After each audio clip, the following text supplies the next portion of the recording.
دیوار میں چھپا دروازہ۔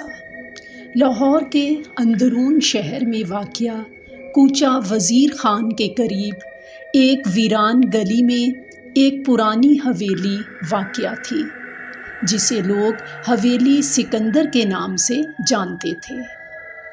یہ حویلی اب بھوت پریت کا شکار تھی۔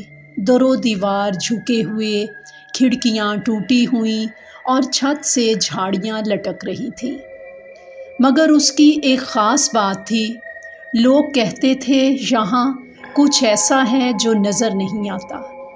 لوگوں میں طرح طرح کی کہانیاں مشہور تھیں۔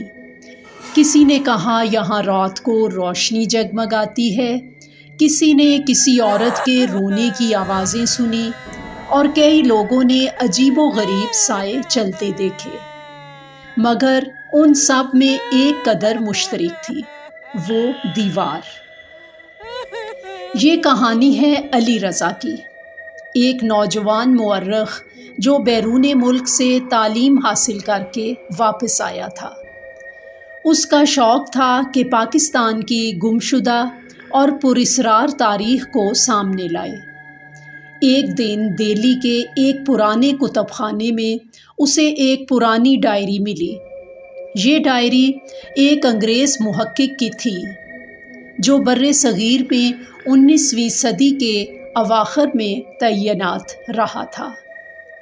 ڈائری میں لکھا تھا، لاہور کے اندرون شہر میں ایک مکان ہے جس میں ایک دیوار ایسی ہے جو دروازہ بن جاتی ہے، لیکن یہ دروازہ وقت کے اصولوں سے آزاد ہے۔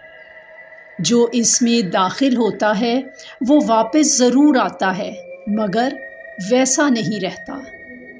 علی کا تجسس بڑھ گیا۔ اس نے ڈائری میں دی گئی مختصر سی تفصیل سے مقام کا اندازہ لگایا اور تحقیقات شروع کر دی۔ اس نے لاہور کے پرانے نقشے دیکھے، مقامی تاریخ دانوں سے رابطہ کیا، اور آخر کار وہ اس مقام تک پہنچ گیا جہاں اب حویلی سکندر کھڑی تھی۔ یہ رات کا وقت تھا، پورا علاقہ خاموش، کتے بھونک رہے تھے اور ہوا میں کچھ بھاری پن تھا۔ علی نے حویلی کے پچھواڑے سے اندر داخل ہونے کی کوشش کی۔ دیوار پر بیلیں اگی ہوئی تھیں جن کے سہارے چڑھ کر وہ اندر کودا۔ ٹارچ کی روشنی میں ہر چیز بے جان مگر خوفناک دکھائی دے رہی تھی۔ حویلی کے اندر وہ آہستہ آہستہ چلتا رہا۔ پرانی لکڑی کی سیڑھیاں چرچرا رہی تھیں، دیواروں پر مکڑیوں کے جالے بنے تھے۔ ہر کمرے میں ایک گھٹن سی محسوس ہوتی تھی، جیسے ماضی کی صدائیں ہوا میں تیر رہی ہوں۔ آخر کار ایک کمرہ ملا جس کی دیوار باقی سب دیواروں سے مختلف تھی، صاف ستھری، نمی سے پاک، جیسے حال ہی میں مرمت کی گئی ہو۔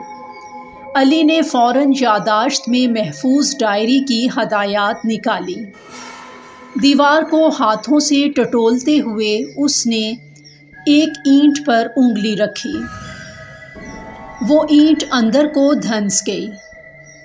ایک سرسراہٹ کی آواز گونجی، جیسے کسی خفیہ تالے نے کھلنے کی آہٹ دی ہو۔ پھر دیوار کا ایک حصہ آہستہ آہستہ کھلنے لگا۔ ایک خفیہ دروازہ نمودار ہوا۔ علی نے گہری سانس لی اور اندر داخل ہوا۔ تنگ تاریک راہداری جس کی دیواروں پر عجیب رسم و نقوش تھے، کچھ عربی میں، کچھ سنسکرت میں اور کچھ ایسی زبانوں میں جنہیں علی سمجھ نہ سکا۔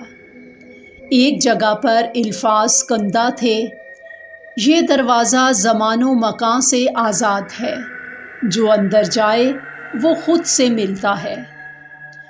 راہداری کے آخر میں ایک بڑا ہال نما کمرہ تھا۔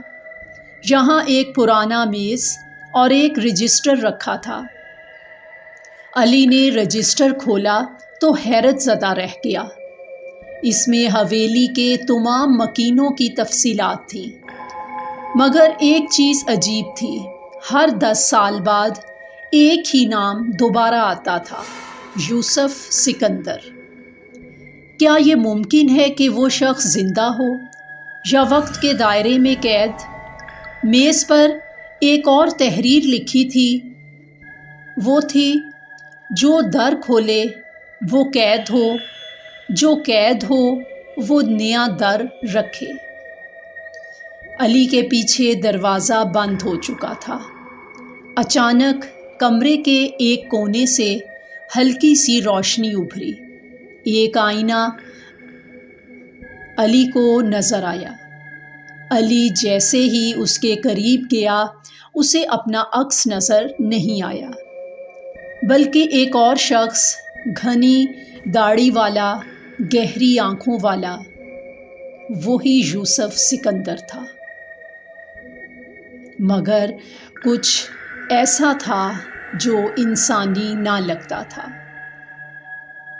آئینے سے آواز آئی: تم نے راز جان لیا، اب تم وقت کے قیدی ہو۔ علی نے پلٹ کر نکلنے کی کوشش کی، مگر ہر در بند ہو چکا تھا۔ کمرہ دھیرے دھیرے اندھیرے میں ڈوبنے لگا۔ علی کی سانسیں تیز ہو گئیں۔ وہ چیخنا چاہا، مگر آواز کہیں گم ہو گئی۔ اگلی صبح محلے والے چونک گئے۔ حویلی سے قدموں کی آوازیں آئیں، مگر اندر کوئی نظر نہ آیا۔ میز پر رجسٹر کھلا ہوا تھا اور اس پر آخری انٹری درج کی گئی تھی: علی رضا واپس آ گیا 2025۔